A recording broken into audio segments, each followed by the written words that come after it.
right, we are back, guys. Sorry about that momentary interruption, but as we all know well by now, 2K is incapable of applying patches that fix one thing and just don't break 8 other things. So, have to do it in exhibition, because that's what you got to do.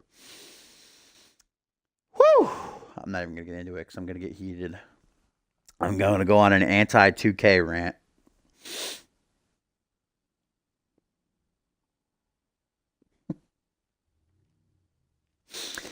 But here we go. It is time for our tertiary main event of the evening. And actually, before the first part ended there, I was corrected because Topher was right. The Money in the Bank briefcase has been defended twice. 3 times, in fact, in CMV's history before this. The first was indeed Ryan Kemp successfully retaining against Zach Payne in a TLC at Night of Champions. But then, remember, we had Matt Devious defend against Jacob Ziegler, who won it from him.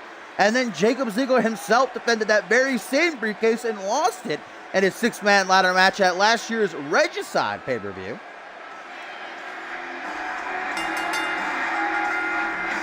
So for the 4th time ever, that precious commodity known as the Money in the Bank contract is up for grabs.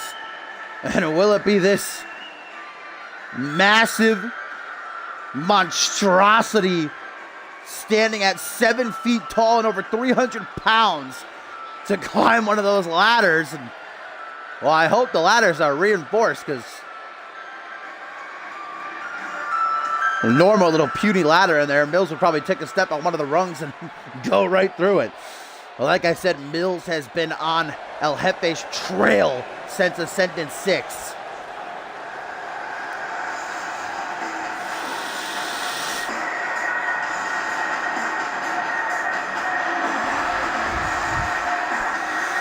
And here comes a man, like I said, who has really just been thrusted into the mix.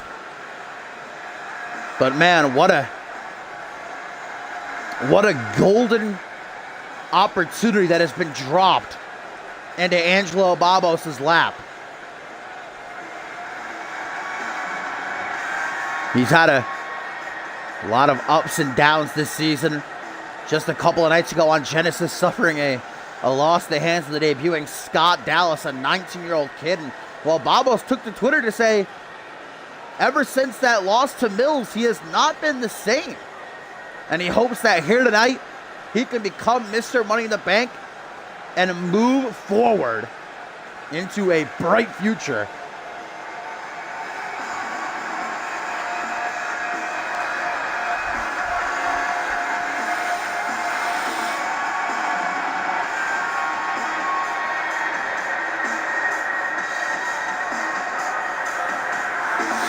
Here's a kid that's already made waves as a part of the Genesis roster in only about 3-4 months under contract with CMV. And last but not least, the man that is putting everything on the line, the little fish that over the past year has made it clear that no matter your size, no matter what you look like, no matter how you talk, no matter how you act, there's a chance in CMV for you to be at the top. The Royal Rumble winner headlined Homecoming, but against the Bloody Bird, he fell short. Now with that briefcase, he is all but guaranteed to be a future world champion. However, that could all come crashing down tonight thanks to Pat LaFave.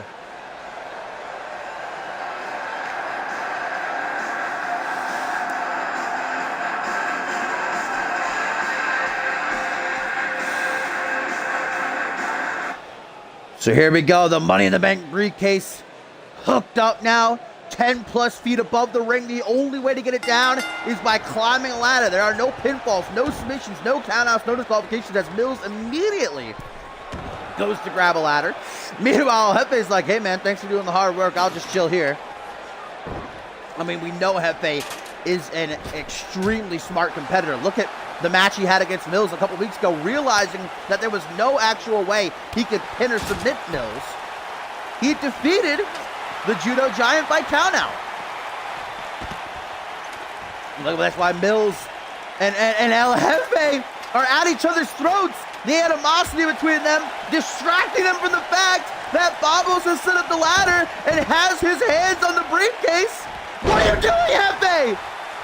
Jefe takes out Mills, get Babos! This is gonna be sad. What? Are you kidding, El Jefe? Are you kidding? Now he's gonna go up there. Oh my God. No, he's gonna let Babos do all the work. Oh my God, El Jefe let Babos do all the work. Now he's gonna reap the rewards. El Jefe, oh my God. The smart man, the fish, the genius. Yes, Jefe. Let Babos do all the work. And then just ran up there and nicked it. Oh my, you gotta be kidding me. Oh my God. El Jefe retains his money in the bank briefcase, giving Babos that false sense. Wow,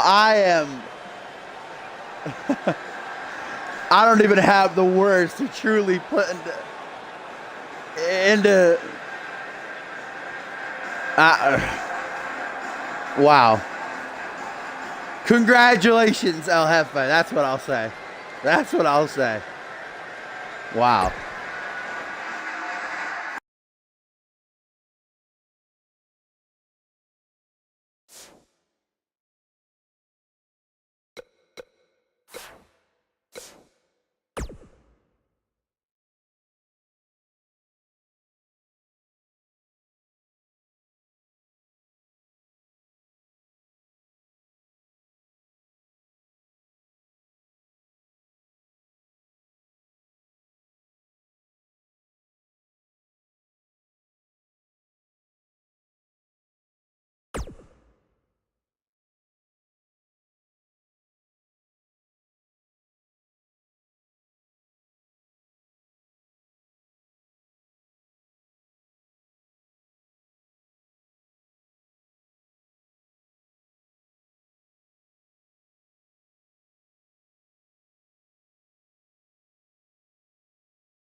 Well, guys, I'll tell you this much. I've always been an El Jefe fan, but after that performance, I am officially an El Jefe stan. That was one of the greatest things I've ever seen in my 4 years of calling CMV action. El Jefe, in, probably the shortest ladder match ever. Just like a cheeky bastard, letting Angelo Babos do all the work. And then just ripping the briefcase right out of his hands. That was awesome. And still Mr. Money in the Bank. But now it is our co-main event of the show. And a match that, well, if you thought Chris Andrews versus Tim LaFave was brutal, I would put money on this one topping it. Matt Devious has sworn by his own name that he is going to end Paul Devine after what happened inside of the Elimination Chamber at the end of last season, inside of the grueling structure of the Devil's Playground. It came down to Matt Devious and Paul Devine for the #1 contendership, and Paul Devine shattered Devious's kneecap in order to finally beat him after what was an epic collision between the two. Devious came back with a vengeance this season, though, aligning himself with the regime. And what the hell is he wearing? What on God's green earth has Matt Devious put himself in? It looks like Now that I'm like really looking at it, it looks like a mash of all Paul Divine's like greatest hits. He's got like the camo elbow pads that Divine wore at Ascendance 4, his special ops attire. He's got the horns, the whole mask getup that Divine used to wear when he was tag teaming with Mugen. He's got like the chest piece that Divine has always worn. This has got to be one last effort at Mind Games by the Hero Killer. It looks like Paul Divine's wardrobe artist threw up all over Matt Devious. Devious under strict orders, I am sure, from Pat LaFave to make sure that Paul Divine does not walk out of Deathwish 2. It was Divine who, in our main event, was supposed to challenge Pat LaFave for the Alpha World Championship after defeating Josh Wolf just a couple of nights ago in the main event of Genesis, but the Alpha World Champion ripped the rug right out from under the Asian sensation. Synced his attack dogs on both men and then completely just reversed the decision, and it's Josh Wolf instead who will go one-on-one with our esteemed general manager up next. Further trying to create dissension where there was already some brewing between the two leaders of the fragile alliance known as the Rebellion. But look at Divine going old school with this Cobra attire. I haven't seen him rock this since like, goddamn, season 2. The 5-time undisputed champion has been knocked down time and time again in his career, but he always gets back up better than ever before. Gonna shatter Matt Devious's kneecap again. Or will the villain indeed finish the legend that is Japan's biggest export? Falls count anywhere, which means these two will not be contained to the ring. This fight can go wherever. Pinfalls, submissions, it don't matter. No count out, no disqualification. Of course, it might just completely happen in the ring. As Divine starts off, flipping Matt Devious in the jaw with that kick.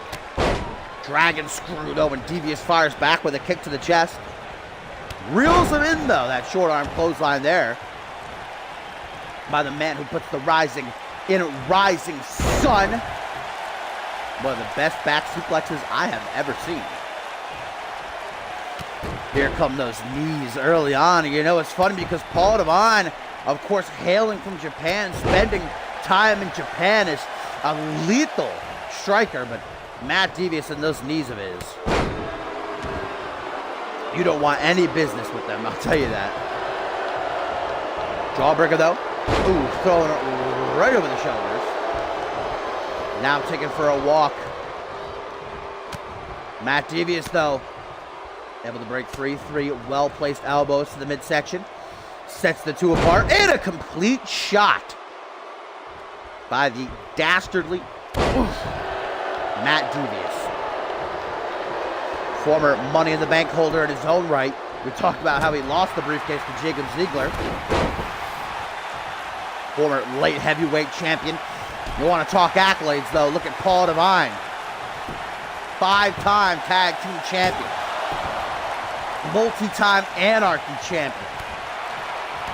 A 5-time world champion. Only he and Hayden hold that honor. Former United States champion. And what many believe, the rightful #1 contender to the Alpha World Championship. Kick to the midsection after escaping that gator rope. Now gonna go for Michinoku driver. Devious drops down behind though. Reverse DDT. And I really don't know what Devious has going on with this attire. Like I said during his entrance, the only thing I can imagine is that, because it looks like multiple attires Paul Divine has worn over the year. The special ops attire, the Mugen attire, the attire he even has on right now. Some sort of mind games. Pinfall attempt here, though. Only a 1 count.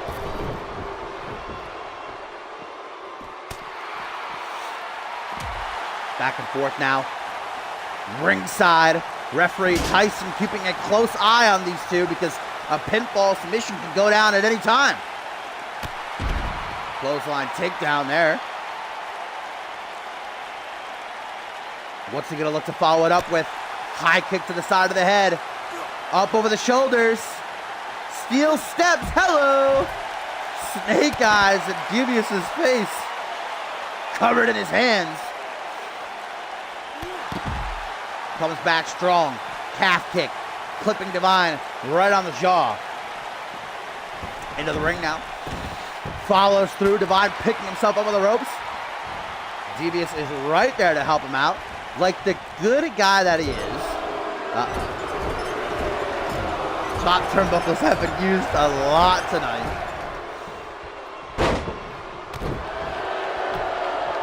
Matt Devious hoping that he has it. Lateral press in the middle of the ring. 1, but only a 1 count. Can't stress enough how just great the match was between these two inside. What? Divine! Looking to introduce a bit of divine intervention into the life of Matt Devious. Flips him over, hooks the leg. 1, 2. Only a 2 count though, not gonna be enough. Not yet, at least.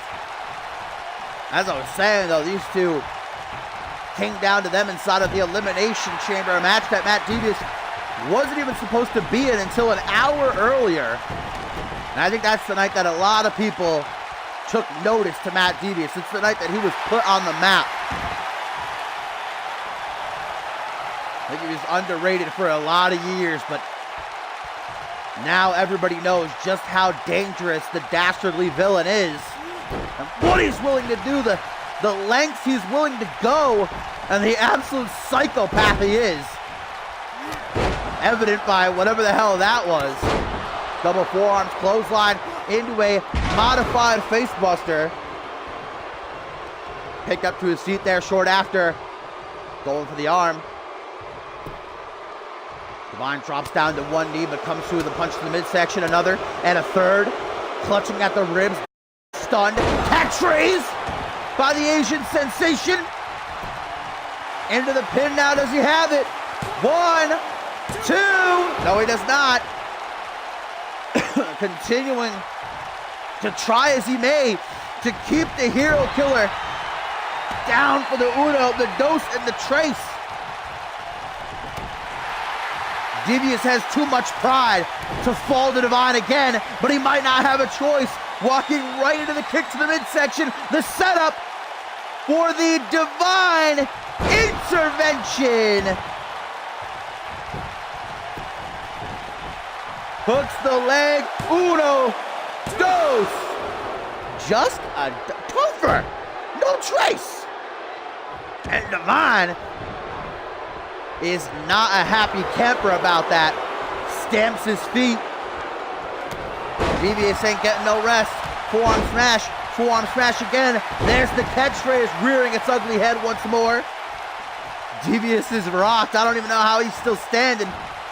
Divine comes through, arm wrench, walking right into a drop toe hold. Busted himself open off the canvas. And Devious, as Divine's reeling, wait a minute. Vertebreaker! Into the pin.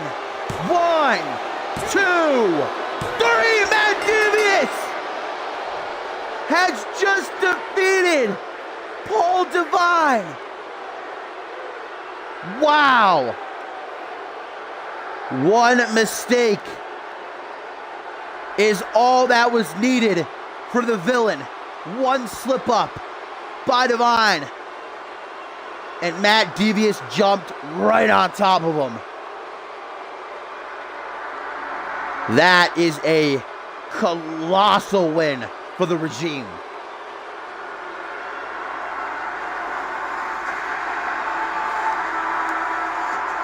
And how good it has to feel for Matt DeVious.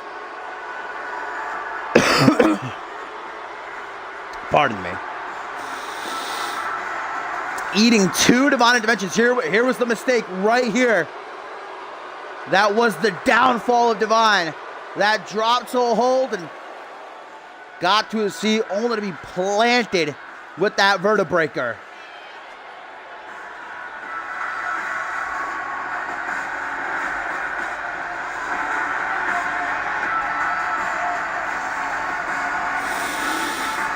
And now, my fine feathered friends, it is main event time.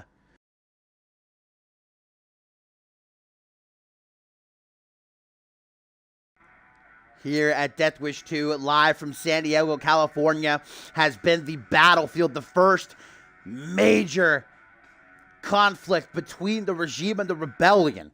We saw the night kick off with Bright Angel, who's not a part of the rebellion, but certainly Xander Slate losing the International Championship is a point for Josh Wolf and the rest of his allies.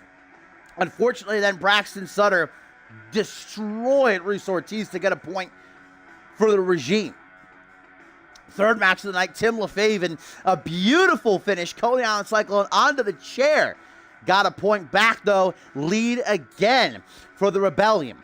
And the fourth match, Kevin Silva tied it up once more by going 3-2 over Perry Heaton in CMV's first ever Ultimate Submission match. Match 5, El Jefe, the cheekiest man ever in existence, retained his Money in the Bank briefcase, going up to 3 for the Rebellion. However, we just saw Matt Devious tie it up. 3-3, guys. It is tied. Main event. Can Josh Wolf do it?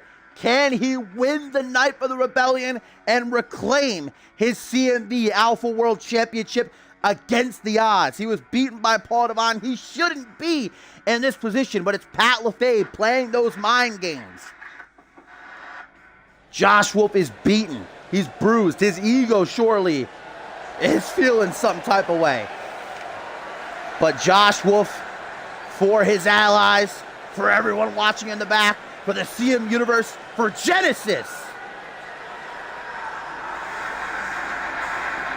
channeling Fenrir once again, something he hasn't done since Ascendant 6, where he defeated Chris Andrews to win the Alpha World Championship. Like I said at the top of the show, it was just about 1 year ago these two met one-on-one at Battle Scars, and Josh Wolf defeated Pat LaFave. Can he do it again?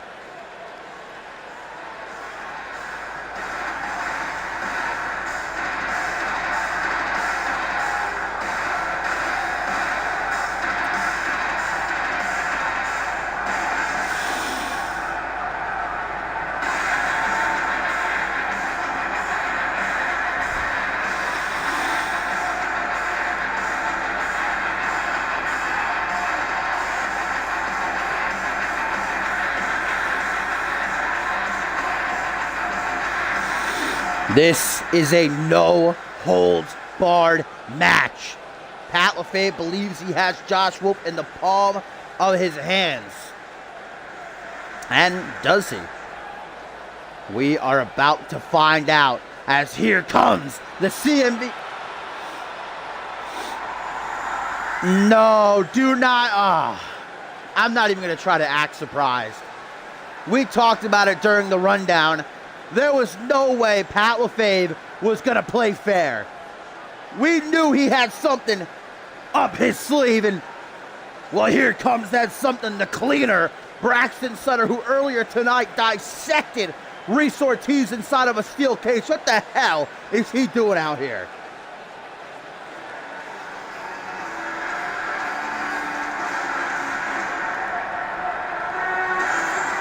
Josh Wolf, much like myself, doesn't seem at all surprised. He fully expected something like this to happen.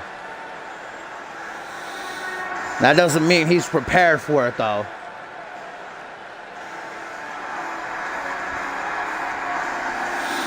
What is Pat LaFave pulling?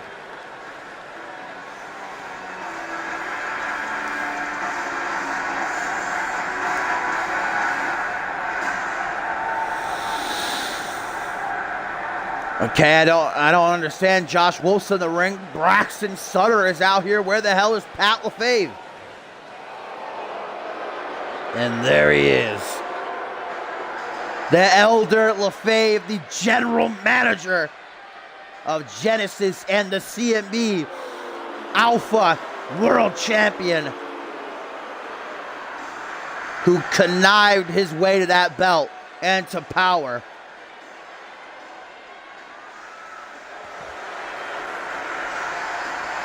An absolutely disgusting individual, if you ask me. Risking my job by even saying that. Look at how Pat LaFave in the shadows is so poetic.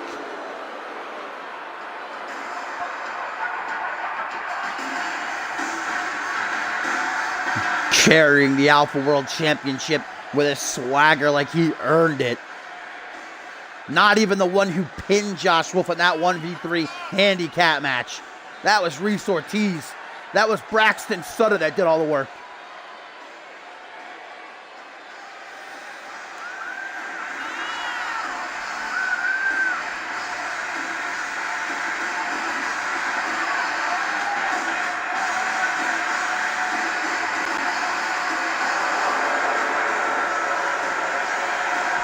That championship that so many legends have held. Added prestige, and now Pat just tramples over the legacy. And I do believe I know exactly what he's doing. How he beat Josh Wolf to win that title. This is going to be a handicap match. You've got to be kidding me. Josh Wolf, Braxton Sutter, and Pat LaFave in a tornado tag handicap match. You've got to be kidding me. There's no way. I love Josh Wolf. I have all the faith in the guy, but how is it possible? And just look at this. Pat LaFave standing by. Sutter just flooring Wolf with that electric chair turned out into a sit-out powerbomb. Pat now gonna pick at him. And just as Wolf though gets an upper hand, look at that, floors LaFave. Hey, guess what? There's still Sutter. Ringside, Josh Wolf trying to get his licks in on Pat. Well, he's got the opportunity, but peekaboo. Pat just coming and going as he pleases, interjecting with a hit here and there. Braxton Sutter now. German suplex, drops Wolf right on the back of his head, and they're just stomping at him. Oh, clothesline, chops him down to size, and look at this guy. Look at this jamoke. Pat LaFave taunting, mocking everybody who's watching, just spitting on the legacy of that championship he totes around. Wolf is channeling the spirit of Fenrir, but is it gonna be enough? He's just getting his ass kicked. And it's falls count anywhere. Man, Pat has just rigged this every possible way in his favor. Hit on Wolf, though, it only gets a 1 count. Goes for an elbow to the side of the head. Braxton's a bit upset that Pat's taking the lead. We know Braxton just adores getting to inflict pain on people. Back into the ring this match goes. Pat's just going to hang out on the apron while Sutter does all the work, just like 6 weeks ago. Just like on the season premiere. Wolf fights, though. It's the fact that this is tornado tag. Look at Wolf fighting, though.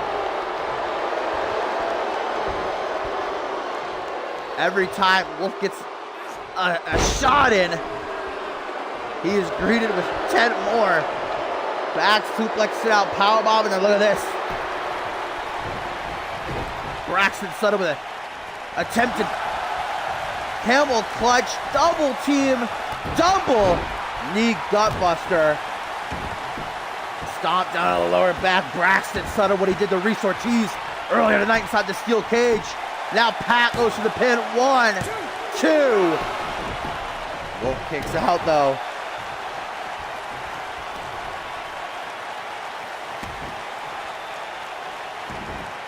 Squeezing that big meaty claw. The choke. Braxton Sutter's staple. His signature. The cleaner. Oh! Wolf! Reversal, drops down. Braxton, but Pat from behind. I can't help but be hopeful. I can't help but get excited, even though I know deep down inside.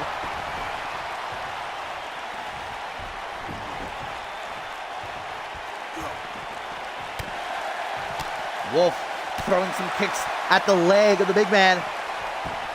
Pat tosses him back into the squared circle, slithers under the bottom rope like the snake that he is, the slimy weasel.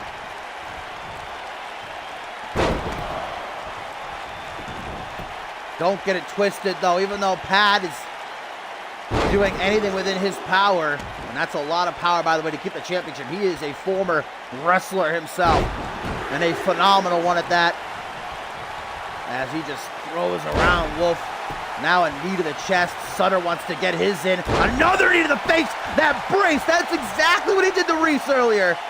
The metal of that brace busting Wolf open. Oh! Wolf! Oh. Wolf dodging Pat's kick, and he inadvertently struck Braxton. Well, that was a cool moment, but Wolf not able to capitalize on it. Looks like Braxton and Pat are kind of fighting amongst themselves to get their hands on Josh here. Look at Pat's like, you son of a bitch. Just so eager to rip Wolf apart. Wolf barely able to stand on his own 2 feet. Striking both men. I will never deny, I will never shit on the heart and the courage of Josh Wolf. Oh boy. Sit out power bomb, and remember, this is falls count anywhere too. I bet you it's elimination also. I bet you Josh Wolf can't win if the moon is a crescent tonight. I bet Josh Wolf can't make a pin if his left boot isn't tied.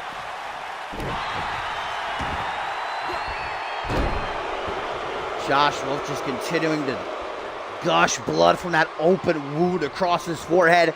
Oh, big backbreaker into a Russian leg sweep.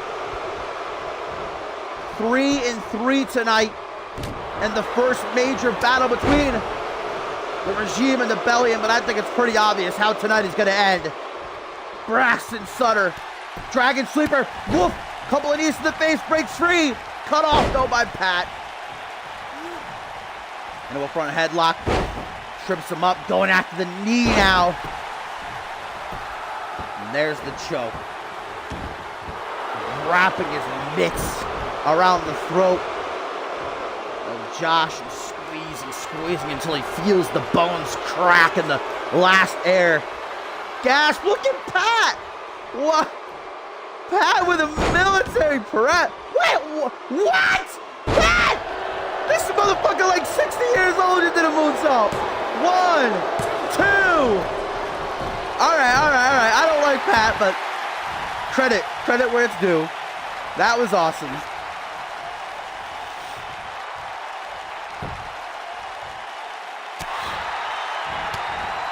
Josh Wolf breaks free. Nope, there's Braxton. Oh, another miscommunication. Braxton just clocks Pat right in the face.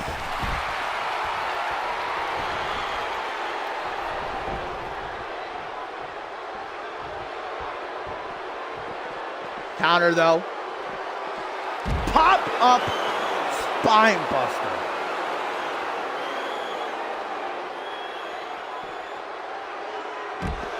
German suplexing. Again, I don't know why I have hope that Josh Wolf stands a chance. If there ever was anybody to stand a chance, it would be Wolf. simple mathematics, though. Braxton with a massive boot. Stomping on the bicep as he just soaks in the hatred of the CMV universe. Half Boston Crab by Pat. Blood dripping down the face of Josh Wolf. Escapes though. Pat's flung off. Braxton coming up from the rear. Drops him down like a tree. Trip up. Wolf, come on, man. That upset of the snow. Braxton. Brain Buster onto the brace. And Pat, of course, is the one to pin. 1, 2, 3. The son of a bitch.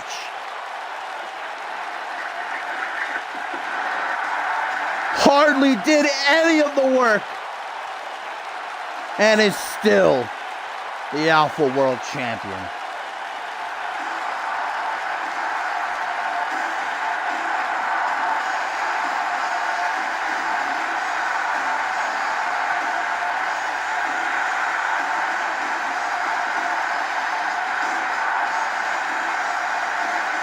There's no word in the English dictionary strong enough to describe Pat LaFave's antics tonight at DEATHWISH 2.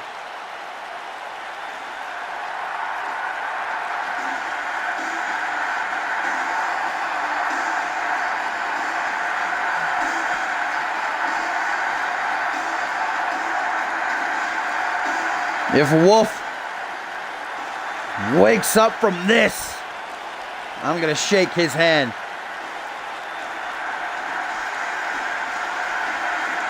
And another replay of what did Wolf in. The brain buster onto the brace. And it was Pat, just to rub it in, who made the pin.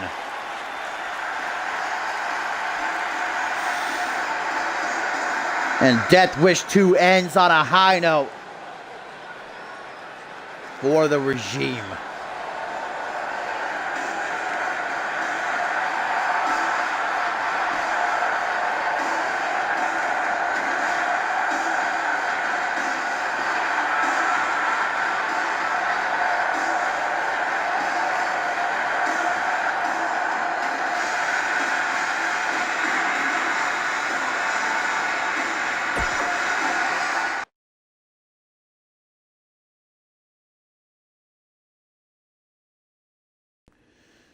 Well, guys, as always, thank you for tuning in for what I thought was a great show from top to bottom. And yes, definitely some very interesting moments. I think, no doubt, El Jefe's match going to be up for, oh my God, a moment of the year.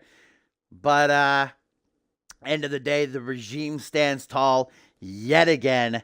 And what happens next, honestly? Pat LaFave is drunk with power, doing anything he possibly can to keep his grubby little mitts on the Alpha World Championship. Something has got to change. Something's got to change quick. I don't think the Rebellion on their own is going to be able to do anything. But, well, you're going to have to tune in to find out. And if you're new to the show, if you're just tuning in for the first time, make sure you drop a follow so that you know when I go live. If you're interested in having your call be a part of the show, our website, ! Join in the chat. We'll give you that link. And I will see you all, hopefully, tomorrow for Fusion. And do not forget, next weekend is NGW Checkpoint Chicago and Requiem. Enjoy the rest of your Sunday night. Kisses.